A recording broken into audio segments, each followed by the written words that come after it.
Good morning, everyone, and welcome. This is Joe Scarice, your co-founder and co-host of the Creative Bird Strategy House and podcast here live on Clubhouse every Sunday morning, 9 a.m. Eastern Standard Time. Let me get myself set up here. We're going to invite some of our peeps and followers on here on Clubhouse as well. And we'll get started with our discussion this morning, exploring economic trends. I'm really excited about this discussion as well. I think we'll get some really great insight to this morning on some great topics that touch in real estate investing and networking. Busy week working with clients. I've been traveling quite a bit. I will give our schedule update in just a minute. Just gonna invite anybody that I'm connected with that's on Clubhouse real quick, as fast as my thumbs will work. And I want to thank our sponsors, of course, to get started here. I'd like to thank MB Capital, your unsecured business line of credit program, where I'm a referral partner. I'd like to thank Lendmark Capital, where I'm a direct private lender nationwide for DSCR, fixed to rent, fixed to flip, new construction, multifamily, and mixed use. And we have a wonderful white label marketing product for all brokers and correspondents to lend our monies out on behalf of real estate professionals throughout the country. So if anybody has any questions on becoming a broker or correspondent, by all means, please reach out to me. I'd like to thank Realty 411, Miss Linda Pelagas, which is a national publication that provides insight on real estate, different subjects, as well as national events throughout the country. And then I'd like to thank Mr. Yardell Perkins, my co-partner, co-founder, co-creator of this podcast, who is with Perkatech, who provides social media, branding and architecture to real estate professionals throughout the country. And we're actually working together on this white label marketing product for brokers. And if you have any questions with him in regards to social media analytics, branding, just strategy, it's a great guy to reach out to. Our discussion today is exploring economic trends, but we first always want to get some updates on some articles that either I posted on LinkedIn, Facebook, Instagram, TikTok, YouTube. There's just so many different articles that we're posting out there to give you content to better understand the market. So personally, I think there's some really interesting numbers here, especially in the home sales. Home sales overall was good in December, actually. The numbers were a little higher, but overall the year was obviously a little less, almost comparatively to 1996 numbers. So that was an interesting article that I found. Mortgage rates kind of leveled off at around 7.11 on the conventional side. They're hovering still around 7% in the commercial investment side, which is holding pretty strong. I think inflation is going to keep rates up. I know even with President Trump, telling the Fed, "Hey, we need lower rates." It's not as easy as that one could be said. It'll be yet to see. They're really starting to peel away a lot of the fat that's out there in government that could probably assist some of the inflationary issues, but there's a long trail back. They got a lot of things they need to kind of clean up a little bit to get things toward some stability where the rates do come down, market doesn't stay as bullish. But there's definitely some great articles we posted out there. And I want to thank everybody also. I've been posting some polls out there and articles on LinkedIn and sharing it out through my social media posts, and people have been giving their valued opinion on it, which I really appreciate that. That's really great. I mean, I just put a poll out and like 10 people answered it, and a lot of them were from, Clubhouse and from the podcast, and very much appreciated. So I want to get really into this discussion about economic trends that really ushering in 2025, opportunities in this new era. As we stand on the threshold of a new year, a new era in our nation's leadership, we got to take this opportunity to reflect on the exciting journey we've shared together, in looking ahead to opportunities that 2025 might hold. The January marks the inauguration of a 47th president, and with it comes a sense of renewed optimism, uncertainty, and promise of change. And as a private lender, I understand how pivotal these moments can be, both for our national economy and for the individuals that business we serve. The financial landscape is ever evolving, and we must be ready to adapt, innovate, and respond to the shifting tides. This coming year promises a mix of challenges and opportunities shaped in part by the new administration's policy. And we're going to go over some key areas to discuss, and then we're going to open it up to our moderators, of course. Some trends that really, the waiting game is over. We're here in 2025. We don't have to worry about uncertainty. We know what's shaping up as a turning point for real estate investors and ready to make the next move. Real estate investors are stepping into the new year and with cautious optimism fueled by stabilizing interest rates, fresh market opportunities and new technology transforming how deals get done. For many, the past year felt like a holding pattern, waiting for interest rates to settle, inventory to open up, or markets to finally find their footing. Now, the tides are finally shifting, and the horizon looks bright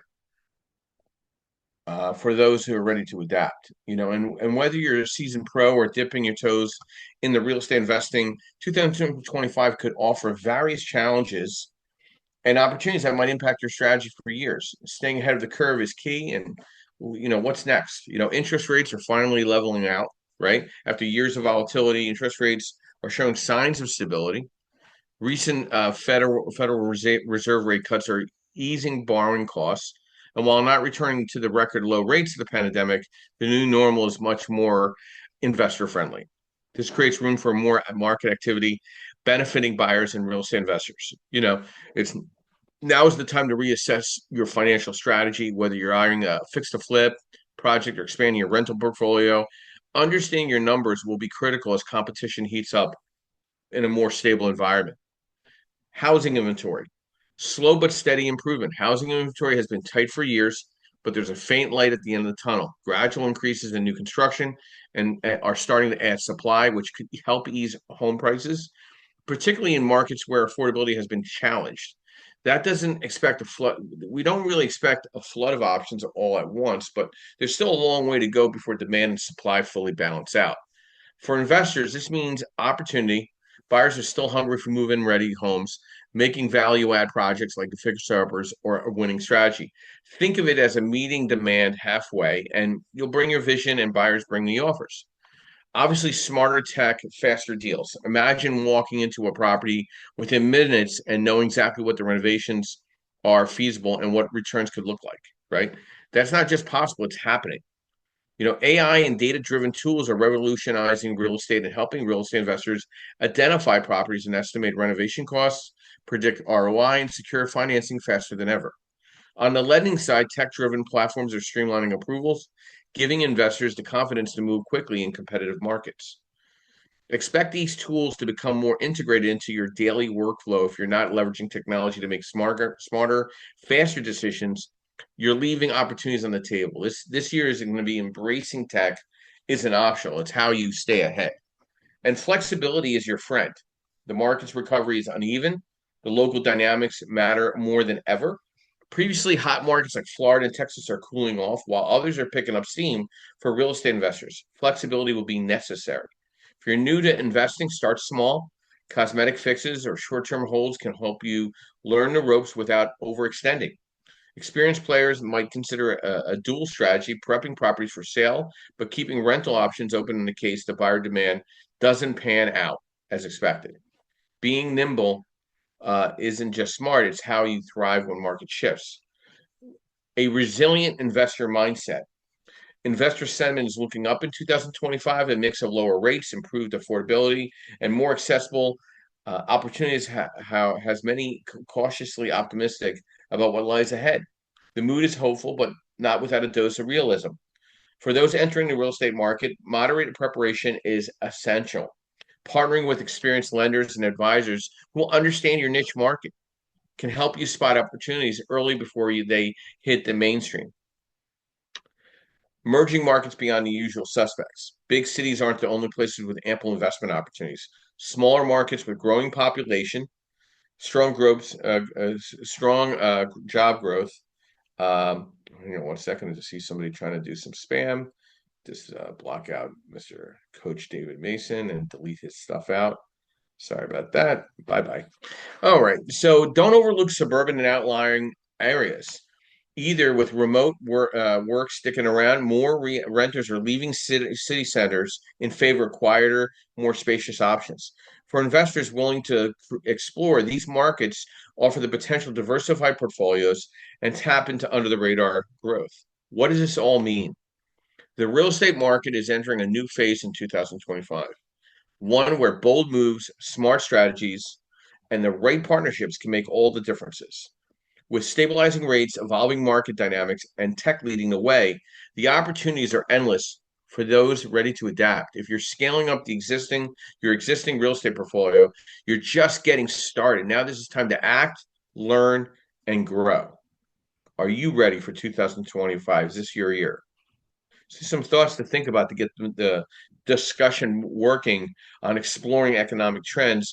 But I know we want to get an update from Bob in regards to LLC and the Transparency Act. So, Bob, why don't you give a quick overview of who you are, what you do, and an update to our discussions on Transparency Act with the LLC? Thanks, Joe. First of all, can everybody hear me? I was having some issues with audio. Yes. Okay, good. So my name is Bob Chesek. I'm president of Chespin Corporation. I set up corporations, LLCs for people. I'm not a lawyer. This is not legal advice. I wanted to give a fast update, and thank you, Joe, for throwing the mic to me, because I told everybody last week that we were waiting on the Supreme Court to make a ruling on the Corporate Transparency Act and the BOI reports. The Supreme Court voted 8-1 to remove the injunction against the CTA, thus making the BOI reports due immediately.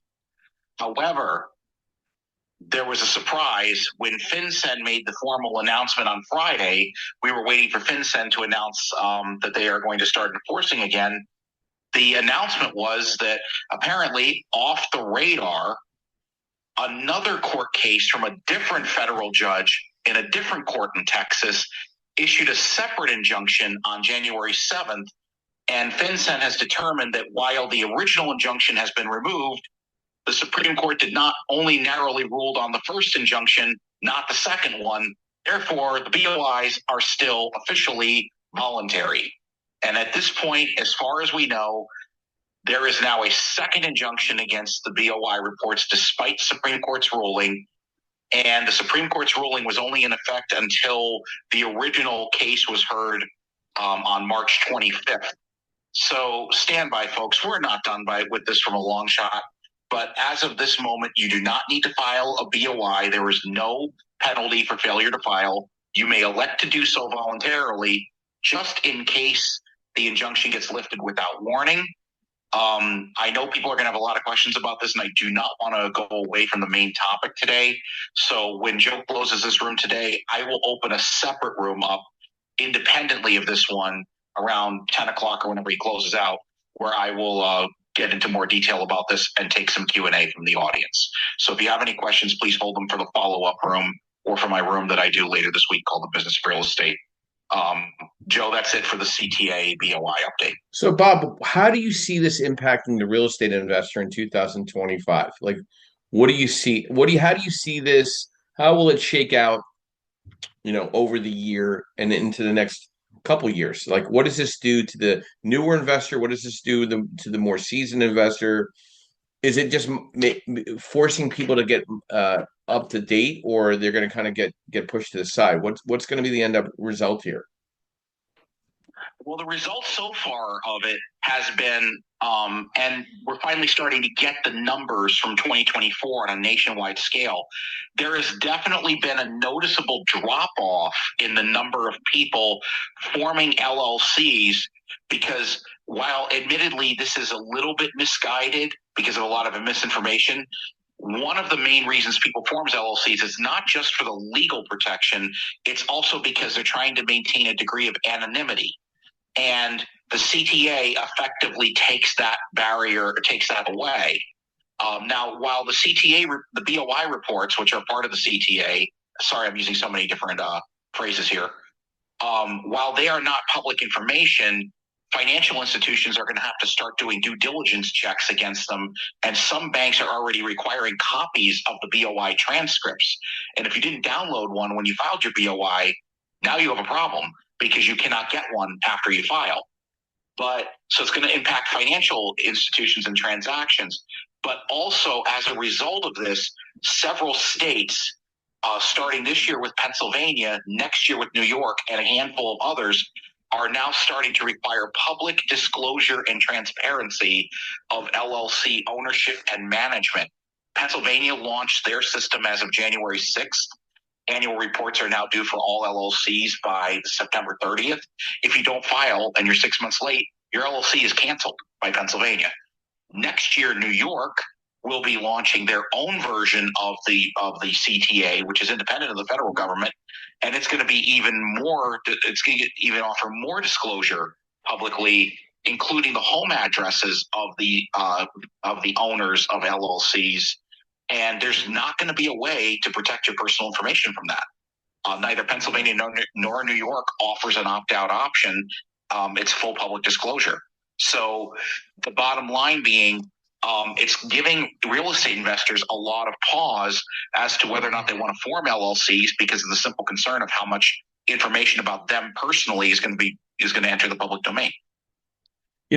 I feel like this is a positive outlook for real estate investors and investments in 2025.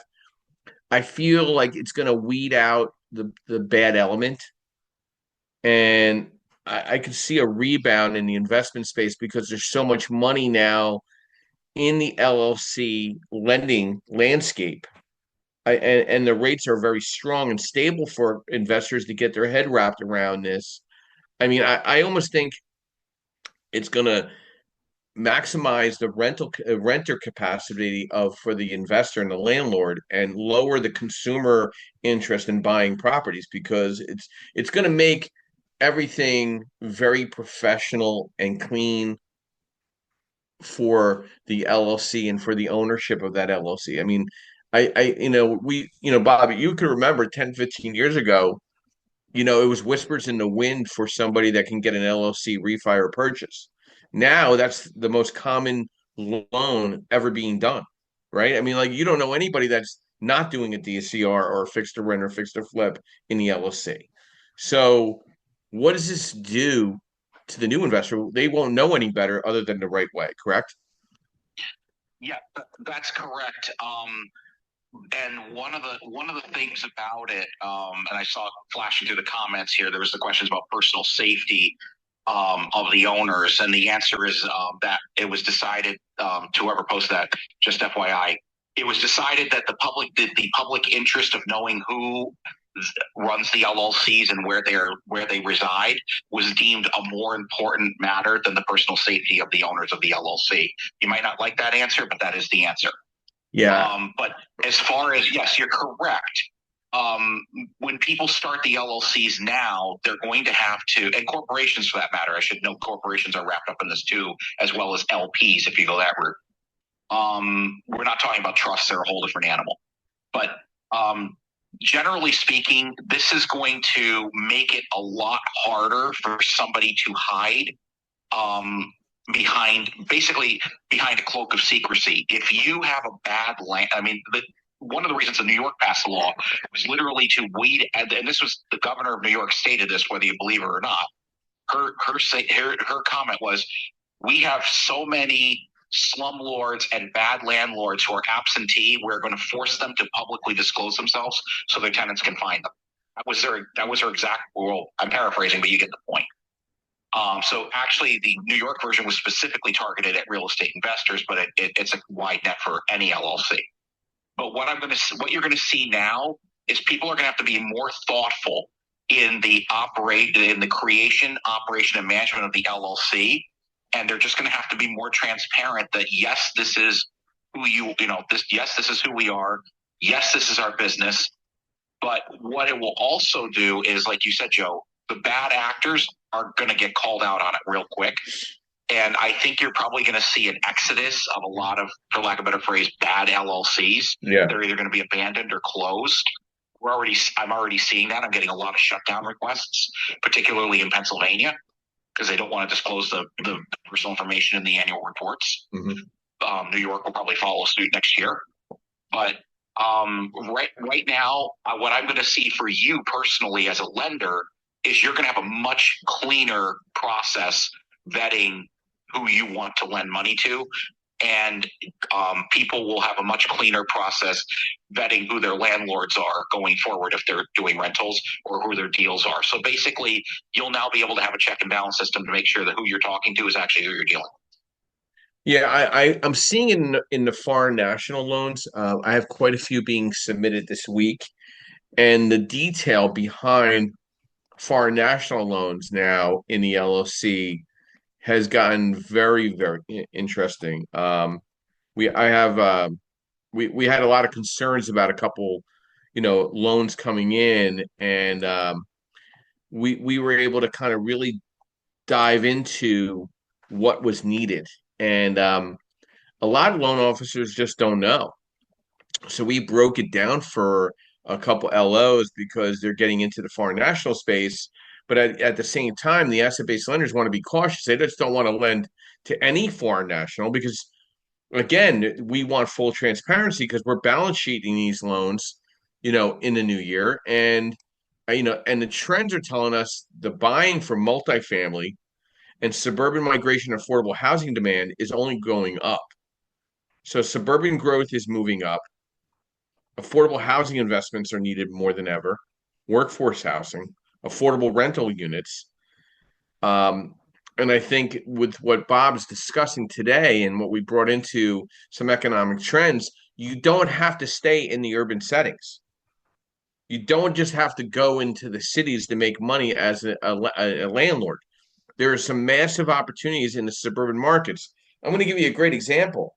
I went down to the outside skirts of Baltimore this past week. I went to an area called Laurel, and really cute suburban markets, a lot of revitalization, a lot of ethnicity in the restaurants and the renovations, and you could just feel a very cool vibe. But I knew this area was a little probably rough at one time. But man, did I see the improvement? I saw the excitement of the landlord, and it wasn't all about buying in the city. It was about buying in the suburban markets and not always dependent upon Section 8 housing, but looking at the market rent, identifying really good clients for long-term holds. But there's people that just can't afford to buy a house. They lost a lot of their savings because of inflation and cost of living, but they can rent and they got decent credit where they're approvable. They got jobs and they just want to live in a nice place.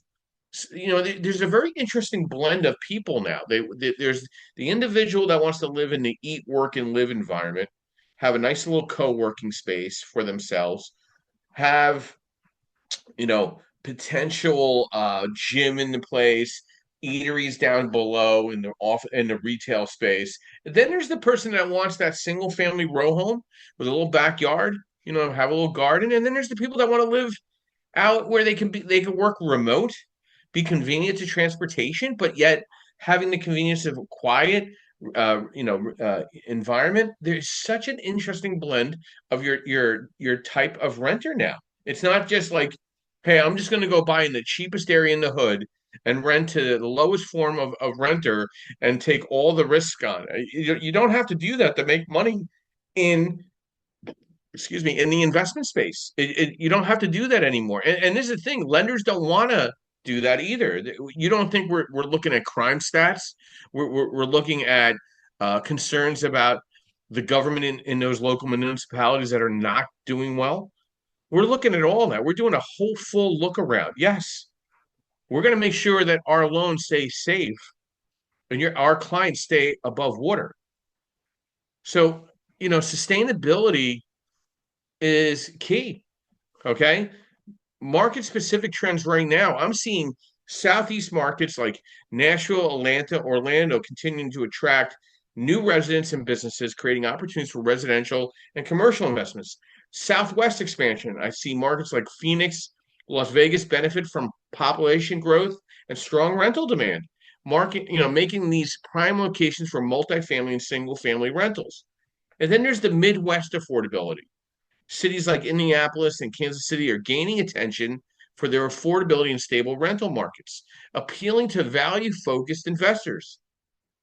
And I do see an urban recovery, okay?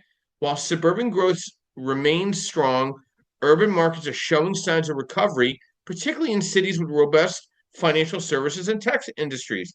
I think New York City is going to rebound. I'm concerned about San Francisco, but hey, listen, crazier things have happened. I maybe there will be a rebound there, okay? But I see an immediate change in New York City since President Trump has come back into office. Some challenges we want to watch in 25. High home prices. While mortgage rates are stabilizing, rising home prices continue to strain affordability, particularly for first-time home buyers. Economic uncertainty. While the economy is expected to remain resilient, external factors such as inflation and geopolitical events could impact market stability. And then there's regulatory shifts. Changes in the tax laws or housing policies could influence the profitability of certain investments, particularly in high tax states. Staying informed and adaptable will be key to navigating these challenges successfully. Linda, good morning and welcome. Brief overview of who you are, what you do, and thoughts to our discussion this morning, exploring economic trends. Good morning, Joseph. So nice to be here. Good morning, Burr investors. I hope everyone is doing well. My name is Linda Pliagas, and I've been a real estate agent in California for over 17 years, a landlord for over 20, and I also own realty411.com. We're a news and information website for real estate investors. Now, investors, knowing the signs of a turning economy will help investors stay informed and ahead of the curve. And it'll certainly help them become more informed and timely investors and make better decisions. Now, with this in mind, I'd like to explore the top economic indicators that measure a country's economic performance and stability. And really, there's not a lot of them. There's the GDP, the gross domestic product, which is the total value of all goods and services produced. The consumer spending index, how is consumer spending driving the economy, the unemployment rate, and also new home construction, the number of houses or apartments being built. Now, a great place to start doing research on all these economic indicators is the Bureau of Economic Analysis. You can also find great information in the International Monetary Fund website, the U.S. Census Bureau, and the Federal Reserve Bank of St. Louis. And guess what, everyone? Everything can be found online and it's absolutely free. So you can really stay on top of the economy by researching just a few websites. And reading the overall economy and macroeconomics is a great place to start. But in my opinion, it all ends with your personal economy. So it's important to make an honest assessment of your family's microeconomic status. So, what's your debt to income ratio? Can you improve your credit score? Are you saving on a regular basis? And are you already a homeowner or are you still renting? You should ask yourself these questions, and assessing your personal economy and knowing your personal economic indicators is so important as well, so you can start and expand your real estate empire. Thank you, Joseph. Back to you. So, Linda, let's get an update on Realty Forum one first, and then two, the LA market post fire, and then with President Trump coming back into office. What have you seen over the last? It's been probably an amazing 30 days of craziness back and forth. What's your? Let's get some Realty Forum one updates, and then your thoughts to the last 30 days in California with wildfires. Yes, thank you so much. Yes, Joseph, we just published a new issue. You can find it online. It's a great magazine packed with fantastic information and insight, all available for free as a download. Of course, you can also subscribe and get a print edition. So that's what's new. We also have an event coming up, an in-person event coming up in Long Beach, California, February 22nd. We have investors and companies flying in from around the country. We're going to be networking right in front of the dock of Long Beach. The Queen Mary will be visible. We'll have the yachts right in front of us. It's going to be an amazing event. I encourage everyone to go to realty411.com to find out more information.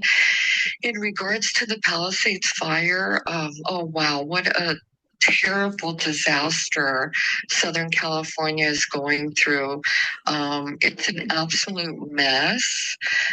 We have one of our family members that has a business in Santa Monica, California. His business was greatly impacted because all of his clients lived in the Palisades. So he's really concerned about the future of his business. And it's just a horrible time for people in Southern California and Los Angeles right now. Unfortunately, State Farm and Farmers did drop a lot of those people that were in that fire zone. They have dropped them with their insurance. So a lot of people did have insurance, but there were people that were not covered by any fire insurance. So, of course, those people, have lost everything. And it's a very scary time for a lot of people. It's absolutely devastating. I've heard of price gouging going on where, landlords are trying to rent their properties out for 3-4 times more what the going rate is to try and take advantage of what's going on. But they are cracking down on real estate agents and landlords that are trying to gouge victims of the fire. I have been reading where they're going after them if they find out that they're trying to take economic advantage of people that have been impacted by the Palisades fire or the Altadena fire. And I think there's a lot of hope. President Trump did visit Southern California and the fire region on Friday, I think, and he participated in a roundtable discussion.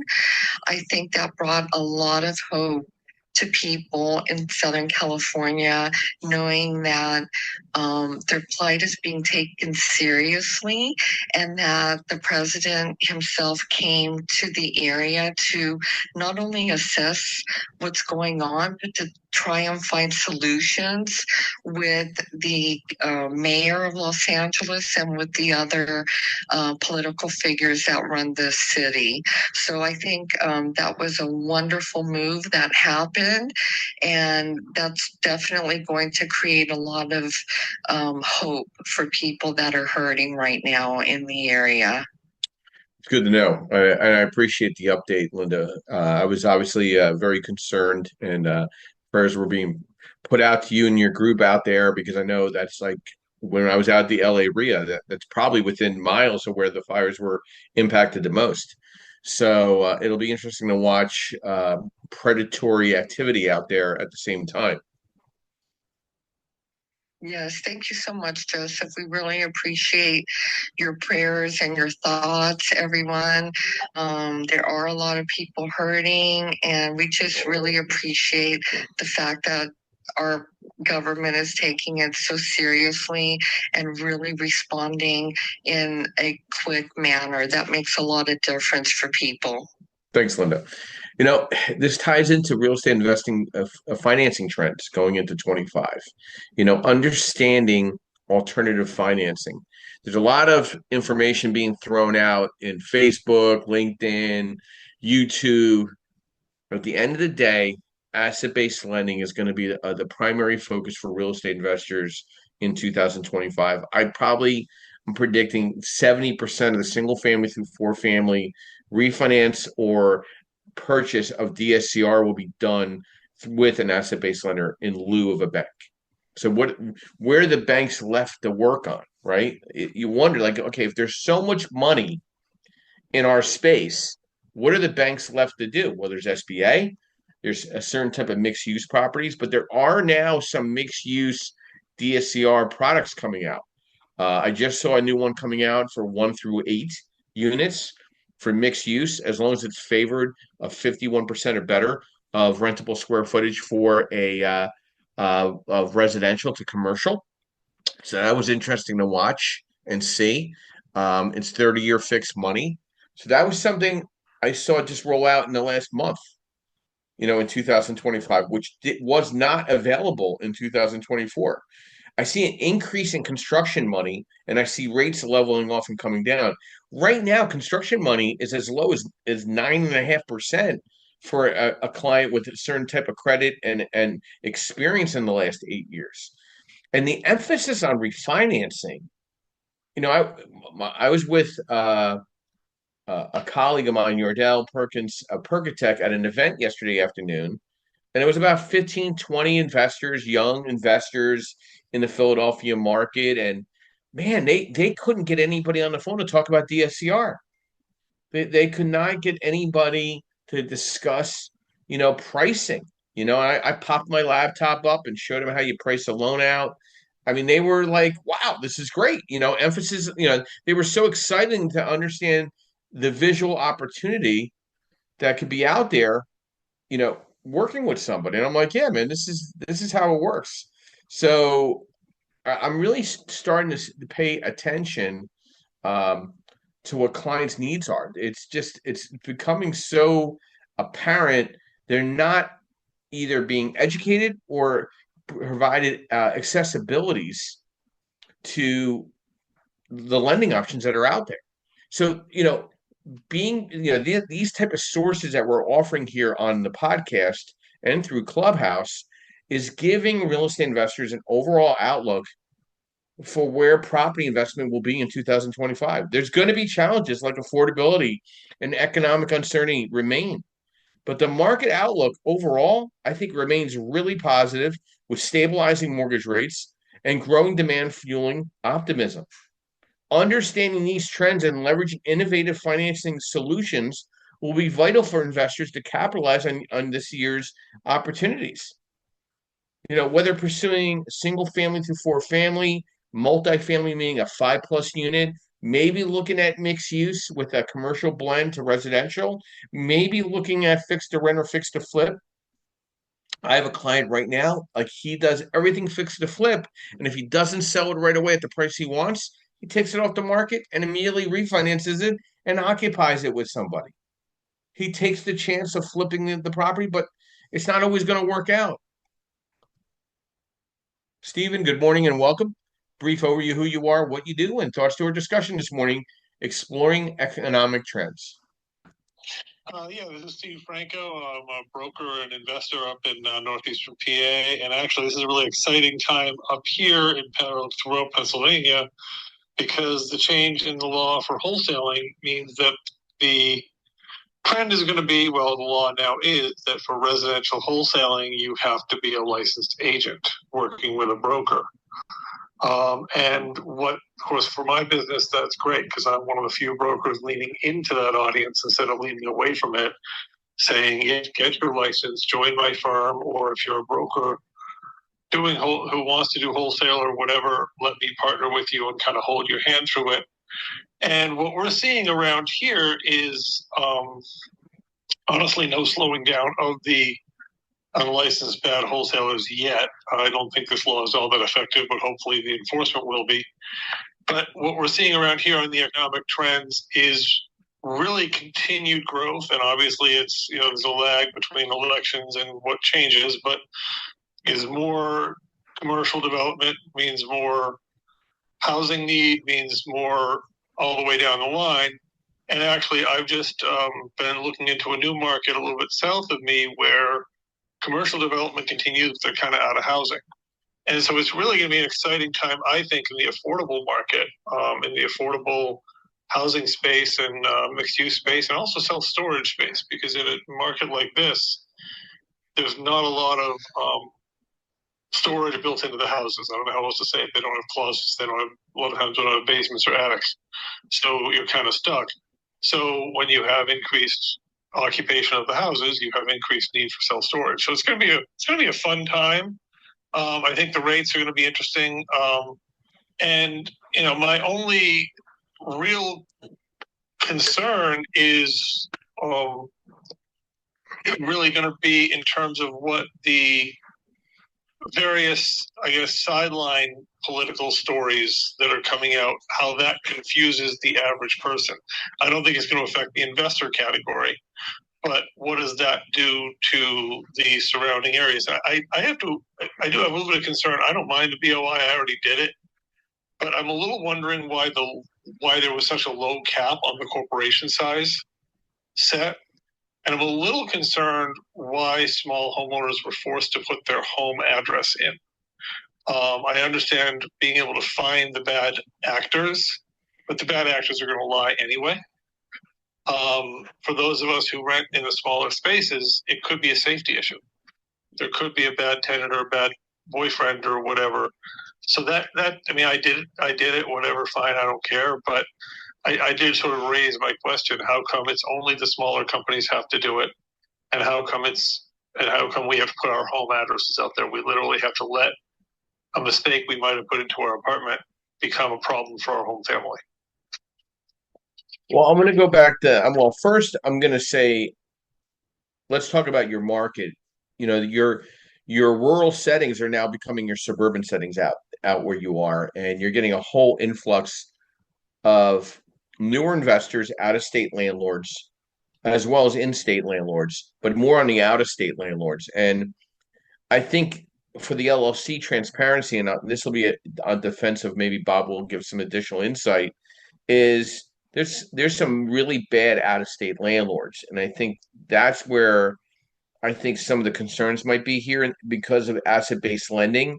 And there's so much money being thrown to out-of-state landlords to buy wherever they want, and maybe not being ethical. Or do you know how many background checks that I have to deal with, Steve, at this point, that are just, I'm amazed that people think they can get a loan. You know what I mean?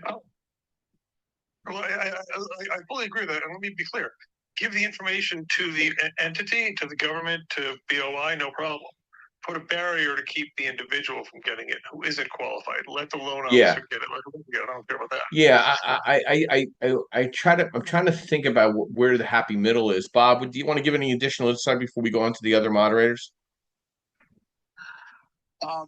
Unfortunately, what it comes down to is just whatever decisions the politicians in each individual state made at the time they did this. New York, like I said, was strongly motivated by forcing landlords to provide their home address for the general public. Pennsylvania's was actually born out of the fact that Pennsylvania had no mechanism to close down abandoned companies, and it was actually making the availability of business names very difficult. And with the passage of the Corporate Transparency Act, I think the best example I could give is my business partner, Eric, or as Joe calls him, the elusive Eric, because he's rarely seen. But his parents owned a hardware store outside of Scranton. And if you were to look up the records of it on the Pennsylvania database, it lists his mother as the president of the company. His mother died in 1994. 30 years later, there was no way. 31 years later, there was no way for them to update the records to reflect who the new president was. So in the case of Pennsylvania, it was the fact that it was a bunch of out-of-date information with a bunch of businesses listed as active where everyone involved might already be dead. Yeah. So the motivations were different in each state. Then you have states like Florida that put EIN numbers in a public database, to which my answer is you might as well put everyone's social security number on their license plate. But unfortunately, it just comes down to some states just thought, oh, this is a good idea. Let's just make it all public. Some had a specific purpose, and some probably just passed the law without even reading it. So there's no across the board answer for that. Steve, in your case, I know with Pennsylvania being your concern, it was because of the large number of abandoned businesses in Pennsylvania that were still listed as active, and the state had no way to clean up the books. So in Pennsylvania's case, but unfortunately, they decided to go with the full public disclosure as part of that. So that's Pennsylvania's motivation specifically. And one thing I want to add, and Steve, just keep your thought there. The largest foreclosure of investment properties in 2008 were properties in the name of the LLC in the state of Pennsylvania, in the country. The largest amount of foreclosures of investment properties in the country were in the state of Pennsylvania and were in the name of an LLC. Stephen, a little additional insight, and we'll go back to our discussion on economic trends.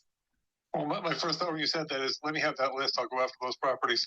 That's 2008. My main point is that, like you're saying, the rural is becoming the suburban as Amazon keeps right down the highway, 81 and so forth, running more and more centers. I think they're putting up, there are 18 more warehouses or something going up in Hazleton. So if you just look at the map, Hazleton's already saturated with housing being overpriced. Now it's time to go further than that. I think that's where a lot of the growth in the affordable market is going to come, is frankly looking at where the logistics are, because people they're not going away from their Amazons, they're not going away from their home shopping. So logistics and warehousing is going to be one of the barriers, at least in regions like this. Yeah, and that's kind of where I'm focusing my efforts coming forward. There's going to be some additional things you need to keep in mind in current trends. Increased spending on new and existing properties is going to be very, very important. More demand for flexible spaces, a shift away from high-risk areas, right? Second-tier market investments, AI-driven property analysis, portfolio diversification, increased social impact investing, more demand for eco-friendly real estate. There's obviously going to be a prioritization of water availability and flood risk, thanks to California concerns there. Rising interest in mixed-use developments, which I'm starting to see some of that in the DSCR space. An increased desire for shared workspaces. I mean, Yardell and I are talking about opening our own right now because there's a lack of workspace in certain areas that we feel are necessary. I think you're going to see partnerships between small investment firms and larger organizations. You're going to see a growth in co-living spaces. You're going to see digital infrastructure investments, a rise to data-driven investing platforms, standardization of virtual reality tours, hyper-targeted marketing, which I'm focusing on right now with my social media branding, and a rise in property prices. I mean, it's going to get a little crazy for the consumer and a little more realistic for the investor. Justin, good morning and welcome. Brief overview who you are, what you do, and thoughts to our discussion this morning, exploring economic trends. Good morning, Justin Jefferson. I'm an investor, broker, and a project manager down here in southern Louisiana area. And Joe, you touched on something earlier that I guess wanted to start with, and that's the quality of the asset that you're looking at. I know 2012, 13 era, there were still a lot of investors in my area recommend go find the $10,000 house, go get the $8,000 house. The problem is when I go to my next phase, whether that's an exit to resell or what have you, I might be closer to the bottom of the barrel because of the condition of the house. Things that would do to patch up the house to make it livable, but collect rent. I think tenants. First of all, the tenants that's going to be the last property that gets leased out, right? And being a landlord, I think you don't necessarily have to have a brand new product, but I think considering right now is a good time where the rates are and where the potential is for infrastructure improvements and investments in the United States. So it looks that look to be coming in. I think it's a good time to really invest in a little bit better property. a little bit better area for the longevity of your investment or whatever it is you might be putting your funds up for. And if you can take advantage of any sort of affordable housing opportunities, I think those are going to be great as well coming up in the future. So those are just some quick thoughts that I have. Well, Justin, it makes me think of like I look at landlords doing renovations now. Like, why the heck would you ever put carpet in? Like hardwood laminate. Right. I mean, like why would you ever put carpet anywhere? Let them put throw rugs down, man. That just saves a whole load of bullshit for turning over a property if you have hardwood laminate flooring. And like, I mean, granite countertops, why would you do a laminate countertop at this point? I mean, I would use the laminate sheets to put around all the walls to protect the walls up to 6 feet high or along the hallways and the common area maintenance areas. But I mean, you got to spend money wisely when you're doing these renovations on these properties. Like to me, if you're going to put in new railings on any stairwells, put removable railings. How are people going to get stuff moved in and out without banging things up and ripping the railings off? Make removable railings. It's not that hard. A contractor, it's the same cost, right?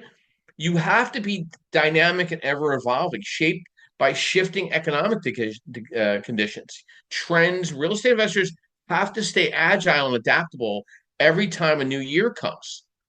You know, you have to help stay ahead of the game, discussing big investment trends. You got to understand how to renovate the property the right hard way because you're going to have turnover. You're going to have questionable tenants. You're going to have crappy tenants. You got to just be smarter about what you're doing. Timothy, good morning. Long time no see. Brief overview who you are, what you do, and exploring economic trends. Good morning, Joseph. Good morning, room. Timothy Doyle with Steel Hill Properties. I'm a landlord, buy and hold real estate investor. I currently here in, somewhat the greater Northeast, but a little south of Stephen in the Lehigh Valley. Some of the trend and some of the discussions and points of discussion up here were great. And I think there was one thing, and Bob, please correct me if I'm incorrect, because this is not exactly my wheelhouse, was with the Corporate Transparency Act. You have that, you can register, we're supposed to register with that, but I believe there was a court that blocked it. I believe it was in Texas, a Texas court blocked it. But also with that, and I filed, I did everything right and correctly. But I do believe that there may be, with that and also with a wholesaling license, I believe that there are still loopholes to be closed out there that people are exploiting potentially. So I'd like to eventually circle back on that a little bit, but I think that's a topic for another day. With exploring some of the economic trends that are going out. And for me, it's kind of too early to tell. And of course, right now I'm working with, my business model. I'm working with still a little bit of scared money just due to some of the repair work and some of the other things that I've had to do. So I'm kind of watching and seeing where my money can be best leveraged, what kind of profit deltas I would have, and as far as what kind of model I would use if I were to do a fix and flip versus a buy and hold for short-term income to help fuel some of my long-term investments, what that would look like. Unfortunately, I also have a FTE during the week. I'm also a project manager for a very large hospital system here in Pennsylvania, which has been keeping me very, very, very, very busy lately due to a large acquisition. But other than that, I'm sitting back and listening. So, Joseph, thank you again for inviting me to the room. Again, Timothy Doyle with Steel Hill Properties. Remember, can't buy it, steal it. Thanks, Timothy. Some bullet point facts that I want to outline with this discussion of exploring economic trends. Fact: small cities, big appeal. Due to the rise of remote work, more and more people have recently chosen to move to smaller cities.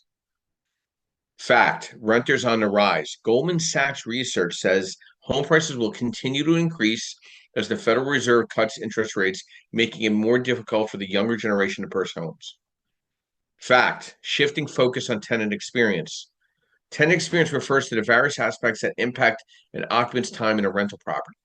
Example, services and amenities, maintenance and cleanliness, quality communication with their landlord or property manager. Another fact, prop tech for property management. Prop tech is one of the many innovations drastically changing how properties are bought, sold, and managed. And obviously, rising interest and inflationary rates it's gonna impact trends over the next several years till we see a better rate in the market. Good morning, Anna. Welcome. Brief overview who you are, what you do, and thoughts to our discussion this morning, exploring economic trends.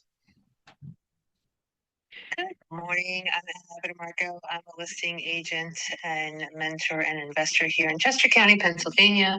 I'm feeling it for the younger generation, for the first-time home buyers.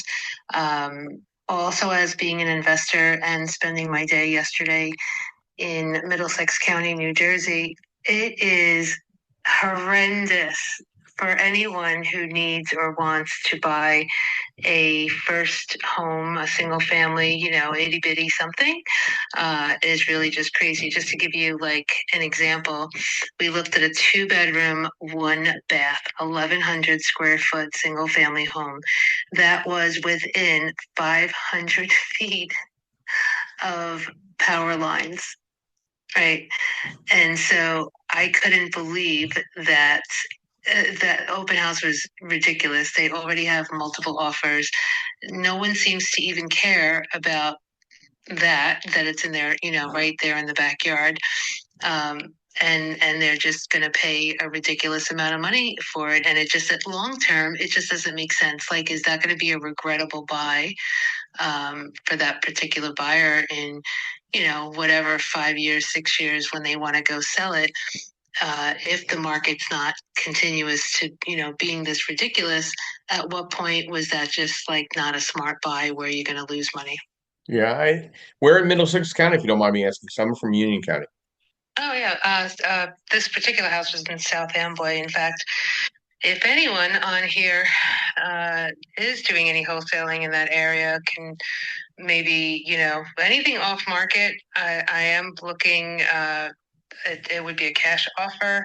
I would waive inspections up to $500,000 on a, smaller single family property. But I got to tell you, it is kind of ridiculous. We like South Amboy because, pretty much anywhere in South Amboy, you're 5 to 7 minutes to the train, which is necessary for my son. And location-wise, it just makes sense. Monmouth County is also a possibility, but yeah, I mean, when I look, it's just crazy to me because I live on 6 acres, like 5,000 square feet. My real estate taxes are $10,000 and change, right?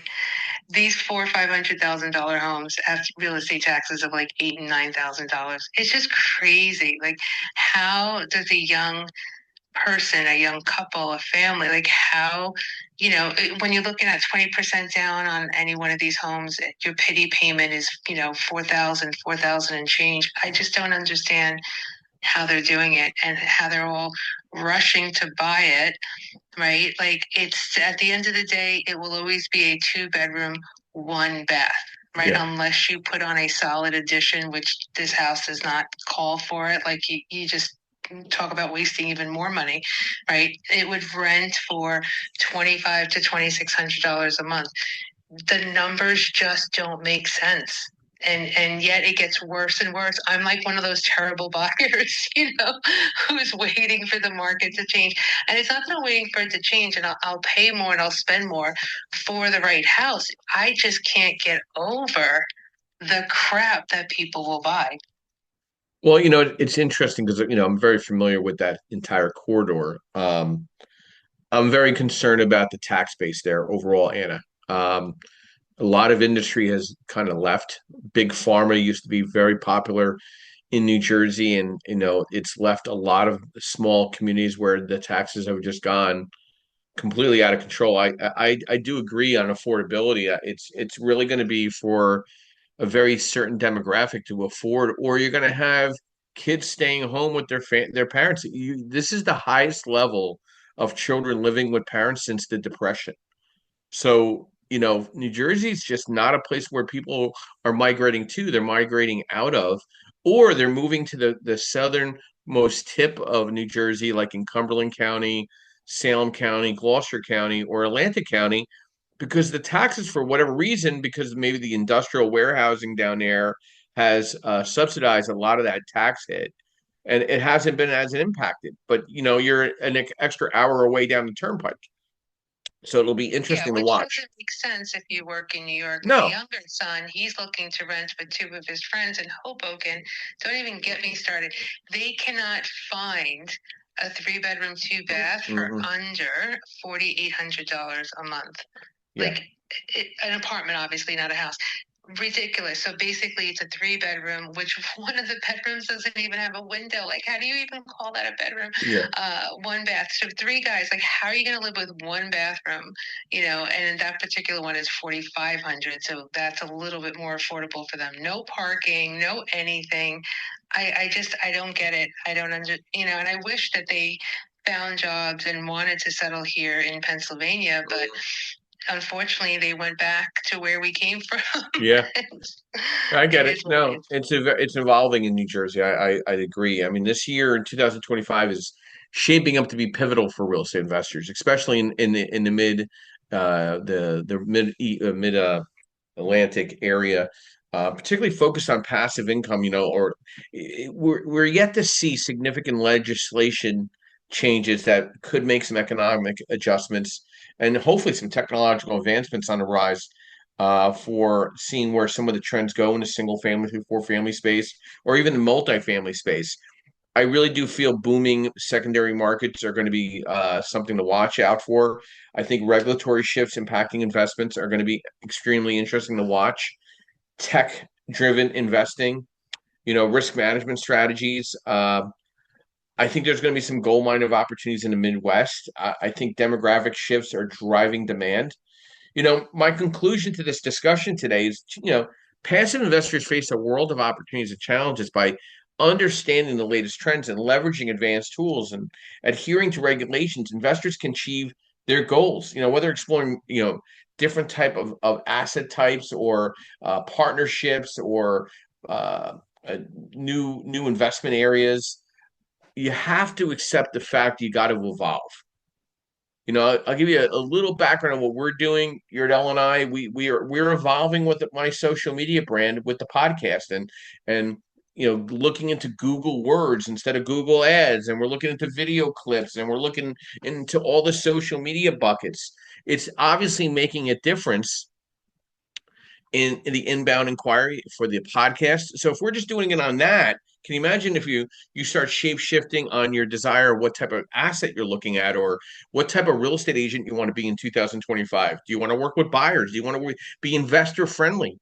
Do you want to just list investment properties and flip and work with flippers? Anna was talking about working with potential wholesalers. I'm getting back into the North Jersey market. I'm supporting and sponsoring a lot of sub-2 events in the tri-state area, Pennsylvania, New Jersey, New York. We have events now that we're offering now in South Jersey, North Jersey, Philadelphia, Lehigh Valley. We're trying to get in front of people with the right education, the right information, low selling points, but providing really great insight and bringing people together in a team-like work atmosphere. I'm seeing that trend happening more. I think people are getting away from being sold something and being provided something, and it being rewarding, not an awarding environment. It has to feel rewarding. So I want to thank our. So true, but I do have a question before you move on. Long term, and because you're from that area as well, if you could buy, that smaller single family with the high taxes in Middlesex County,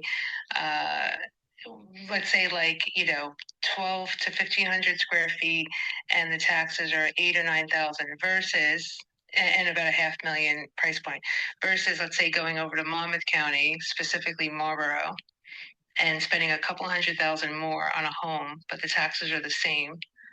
And then the 5-year plan, my bet would be that the house in Marlborough, I can't even say the word, will increase more over those years than the property in Middlesex County. Would you agree? I'm concerned about affordability. I wouldn't buy a single family in either market if I was a younger demographic in my 25 to 30-year market. I would look at a two family. I'd look at Carteret. I'd look at Rawway. I'd look at Linden. I'd look at I'm trying to think of a couple areas. Sayreville. I'd look at some outskirt markets a little beyond where the train station availability is or transportation availability. I think there's more appreciable opportunities there and better renters. So that's my personal opinion, but you know what opinions are like. But I wouldn't buy a heavier asset in an area like Monmouth County, Marlborough, to look at as an appreciable. I don't see us making another 30% appreciation on real estate like we did the past 5 years. I think maybe like somewhere between 10 and 12% over the next 5 years. So I'd have some concerns there in some of those bigger priced assets. So I hope that comes across in the right way. And I think this was a great discussion. We're here every Sunday morning, 9 a.m. Eastern Standard Time, providing education, networking, and strategy. Uh, you could find all of our podcasts on the creativebirdstrategies.com website. You could find us on, Audible, Spotify, YouTube, Facebook, LinkedIn, Twitter, even TikTok now. I want to thank our sponsors, of course. I want to thank Mr. Yordell Perkins of Perkatech, who is really the backbone to this entire podcast, social media strategist, advisor. I'd like to thank Ms. Linda Pelagas, really 411. I'd like to thank MB Capital, who is an unsecured business line of credit program where I'm a referral partner. I'd like to thank Lendmark Capital, where I'm a direct private lender nationwide, providing insight and leverage and availability for money for real estate investors. I'd like to thank our new relationship with Elite Dealmakers, where we're now offering educational events in New Jersey and Pennsylvania. I'm working with Jim Ingersoll out of Richmond, Virginia, where we're expanding it from South Jersey to North Jersey to Lehigh Valley to Philadelphia. We're now also working with the Sub-2 community, providing sponsorship and presence of their events and really providing the excitement to creativity and opportunities to up and coming investors in that Sub-2 community. I really appreciate that community as well. We're sponsoring a bunch of events in February, and I know Bob will be having a follow-up room to this as well. I want to thank everybody for their engagement this morning, and this was a great podcast today. I want to thank everybody that was on here. And my quote this morning: "Life is like a book. Some chapters are sad, some are happy, some are exciting. But if you never turn the page, you will never know what the next chapter has in store for you." Have a great week. Stay in touch. Call to action. Reach out to your moderators here. Anybody has any questions, concerns, insight, reach out to me. I'll be more than happy to work with you. This is Joe Scarice, co-founder and co-host, Creative Birth Strategies, and we'll be ending the room in the next 30 seconds. And thank you. Be well.